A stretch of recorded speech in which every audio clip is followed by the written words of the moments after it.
फिर से आप सभी का स्वागत है मेरे प्यारे दोस्तों आपके अपने यूट्यूब चैनल पर। मेरे प्यारे दोस्त, अगर आप एमए फर्स्ट ईयर में हैं और आपने हिंदी साहित्य ले रखा है तो इस वीडियो को पूरा देखिएगा, क्योंकि वीडियो में जो है काफ़ी ज़्यादा मज़ा आने वाला है और वीडियो आपके लिए काफ़ी ज़्यादा इम्पॉर्टेंट होने वाला है। इम्पॉर्टेंट इसलिए होने वाला है क्योंकि हम बात करने वाले हैं 2016 में जो हिंदी का पेपर आया था, चौथा प्रश्न पत्र यानी चतुर्थ प्रश्न पत्र किस प्रकार से आया था, पेपर नंबर 4 किस प्रकार से आया था, इसके बारे में हम चर्चा करने वाले हैं। कौन कौन से प्रश्न पूछे गए थे और किन प्रकार से इन सारी प्रश्नों को हमें करना था, ये सारी चीज़ें हम देखने वाले हैं।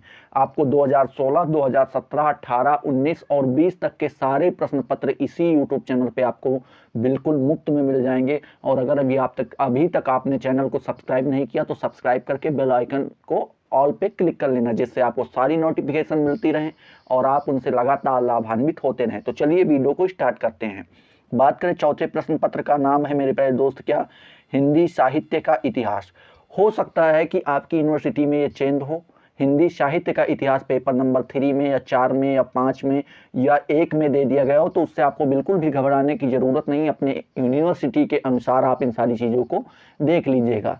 बात करें, आप बिल्कुल अपने यहाँ से जो है आपके जो यूनिवर्सिटी के आसपास या फिर आपके एरिया में कहीं ना कहीं पे दुकानें होंगी, बुक स्टॉल होगी जहाँ पे पुस्तक भंडार होंगे, तो वहाँ पे जाके आप अपने यहाँ से गाइड ले सकते हैं। गाइड में स्टार्टिंग में ही जो है क्या पूरा सिलेबस दे दिया जाता है, उस सिलेबस को मैच कर लीजिएगा, मिला लीजिएगा, उसी के अनुसार पढ़ाई कीजिएगा। ठीक है, गाइड ज़्यादा महंगी नहीं आती हैं और सस्ते में आपको मिल जाएंगी। तो चलिए देखते हैं आगे। आगे लिखा हुआ है मेरे प्यारे दोस्त, नोट करके दिया हुआ है, कह रहा यह प्रश्न पत्र 3 खंडों में विभाजित है। ठीक है, ये आप लोगों को पता ही होना चाहिए कि प्रश्न पत्र को 3 खंडों में बांटा जाता है, खंड आ, खंड बा और खंड सा। खंड आ का मतलब होता है अति लघु उत्तरीय प्रश्न और खंड बा का मतलब होता है लघु उत्तरीय प्रश्न और खंड सा का मतलब होता है दीर्घ उत्तरीय प्रश्न। ठीक है, तो देखते हैं खंड आ। खंड आ के नीचे मेरे प्यारे दोस्त फिर नोट करके दे दिया गया, देखिए खंड आ के नीचे फिर नोट करके दे दिया गया है और कह रहा है कि सभी प्रश्नों के उत्तर दीजिए, मतलब आपको एक भी प्रश्न नहीं छोड़ना है। ठीक है, फिर कह रहा है प्रत्येक प्रश्न का उत्तर लगभग 50 शब्दों में होना चाहिए। लगभग का मतलब हो सकता है कि आप 45 भी लिख सकते हो, 55 भी लिख सकते हो, 60 भी लिख सकते हो, लेकिन आपको ध्यान में रखना है 50 से ज़्यादा ही लिखना है, कम नहीं लिखना है, जिससे आप पूरा का पूरा नंबर प्राप्त कर सकें। अगर आप पूरा शब्द नहीं लिखेंगे तो आपको पूरे नंबर वहाँ पे प्राप्त नहीं होंगे। ठीक है, चलिए देखते हैं। प्रश्न नंबर 1 आपका दिया हुआ है कि नाथ साहित्य की प्रमुख विशेषता बताइए। ठीक है, दूसरा प्रश्न आपसे पूछ रहा है दरबारी संस्कृति की मुख्य विशेषताओं का वर्णन कीजिए। ठीक है, फिर तीसरा प्रश्न आपसे पूछ रहा है कि राम काव्य की विशेषताओं पर प्रकाश डालिए। इसी प्रकार से आपका चौथा प्रश्न पूछ रहा है तुलसी के समन्वयवाद पर प्रकाश डालिए। ठीक है, इसी प्रकार से 5वां नंबर प्रश्न आपसे पूछ रहा है बिहारी की बहुज्ञता पर संक्षेप में लिखिए। ठीक है, ये आपको बताना रहेगा। 6ठा नंबर प्रश्न आपसे पूछ रहा है कि जीवनी और आत्मकथा में अंतर स्पष्ट कीजिए।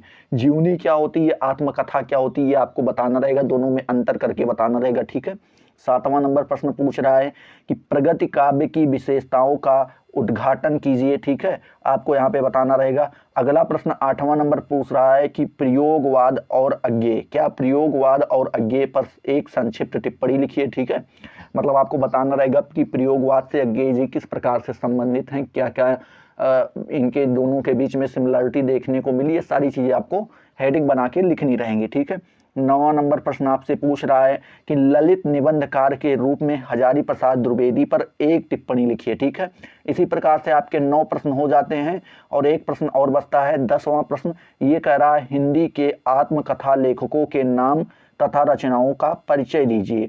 मतलब आपको हिंदी में जो आत्मकथा लेखक हुए जिन्होंने अपनी आत्मकथाओं को लिखा या दूसरों की आत्मकथा को लिखा है।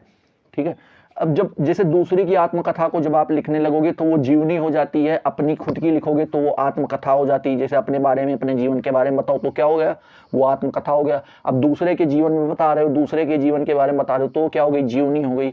तो यहाँ पे कह रहा है कि आत्मकथा कौन कौन से ऐसे लेखक हुए जिन्होंने खुद की आत्मकथा लिखी है, उसके बारे में बताना रहेगा और उनकी रचनाओं के बारे में भी बताना रहेगा। ठीक है, जब आपके ये 10 अति लघु उत्तरीय प्रश्न समाप्त हो जाते हैं मेरे प्यारे दोस्त, यहीं से आपका खंड बा स्टार्ट हो जाता है, मतलब लघु उत्तरीय प्रश्न स्टार्ट हो जाता है।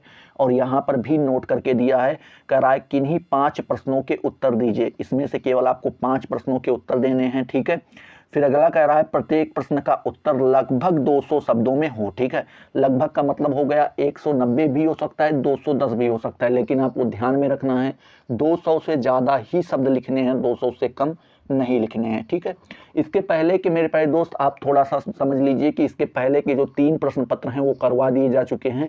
डिस्क्रिप्शन में लिंक दी हुई है, वीडियो के खत्म होने के बाद आप उस लिंक को टच करके पूरी प्लेलिस्ट प्राप्त कर सकते हैं और वहां से जाकर के आप लगातार प्रश्नों से लाभान्वित हो सकते हैं, उनसे देख सकते हैं कि प्रश्न किन प्रकार से पूछे जा रहे थे और उनके उत्तर हमें किस प्रकार से देने थे। ठीक है, चलिए आगे देखते हैं।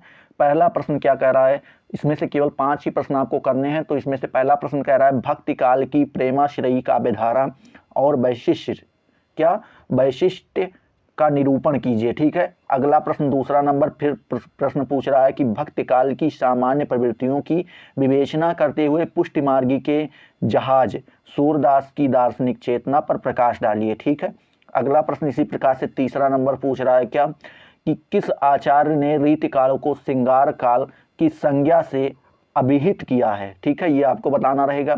फिर उसके बाद फिर पूछ रहा है कि इस संदर्भ में श्रृंगार रस प्रधान कवि बिहारी के काव्य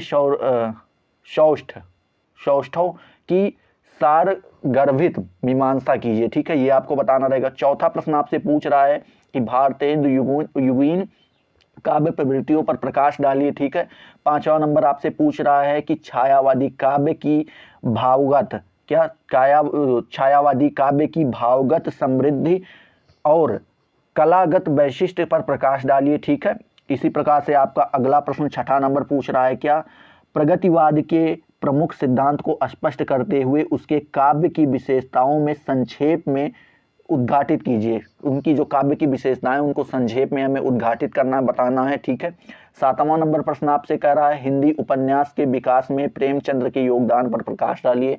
आठवां नंबर प्रश्न पूछ रहा है हिंदी समालोचना के विकास में आचार्य रामचंद्र शुक्ल के योगदान पर प्रकाश डालिए। ठीक है, अब यहाँ पे आपको 8 प्रश्न कुल दिए गए थे, जिसमें से केवल आपको 5 प्रश्न करने थे। 3 प्रश्न आप जो नहीं आते हैं वो छोड़ सकते हैं। ठीक है, 8 करने में मत फंसिएगा, आपको नंबर उतने ही मिलेंगे जितने आप कहे गए हैं और जितने आपको करने हैं। ठीक है, ज़्यादा आप कर लोगे तो उससे आपको कोई फायदा नहीं होने वाला है और ना सामने वाले को होने वाला है। ठीक है, चलिए इसी प्रकार से 8 नहीं 10 प्रश्न दिए गए हैं, 9 और 10 देखिए यहाँ पे और दिए गए हैं।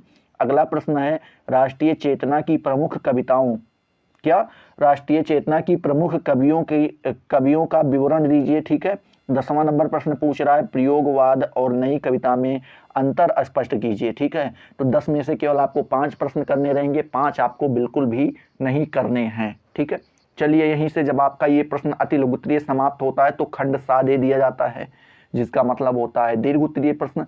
अब दीर्घ उत्तरीय प्रश्न के नीचे भी नोट करके दे दिया गया है, कह रहा है किन्हीं 2 प्रश्नों के उत्तर दीजिए। ठीक है, यहाँ पर भी आपको 4 से 5 प्रश्न दे दिए जाएंगे, जिसमें से केवल आपको 2 ही प्रश्न करने रहेंगे। ठीक है, आगे कह रहा है प्रत्येक प्रश्न का उत्तर लगभग 500 शब्दों में होना चाहिए। लगभग 500 का मतलब आपको समझ में आ रहा होगा, 490 भी हो सकता है और 510 भी हो सकता है, लेकिन आपको ध्यान में रखना है 500 से ज़्यादा ही लिखने हैं, 500 से कम नहीं लिखने हैं। ठीक है, चलिए प्रश्न नंबर 1 क्या कह रहा है, इसी में हम देख सकते हैं। 1 मिनट, हाँ, प्रश्न नंबर 1 कह रहा है हिंदी साहित्य के इतिहास में काल विभाजन एवं नामकरण के औचित्य पर प्रकाश डालिए। ठीक है, दूसरा प्रश्न आपसे पूछ रहा है आदिकालीन हिंदी काव्य की प्रमुख विवृत्तियों का परिचय दीजिए। ठीक है, तीसरा प्रश्न पूछ रहा है रीतकाल की विभिन्न काव्य धाराओं का संक्षेप में परिचय दीजिए।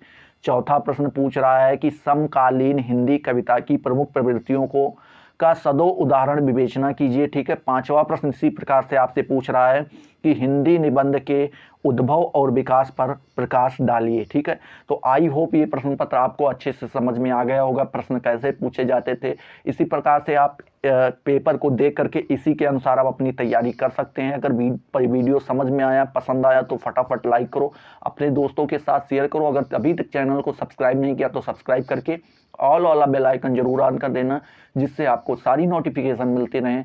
और मिलते हैं अगले वीडियो में नए जोश नए टॉपिक के साथ। तब तक के लिए जय हिंद, जय भारत।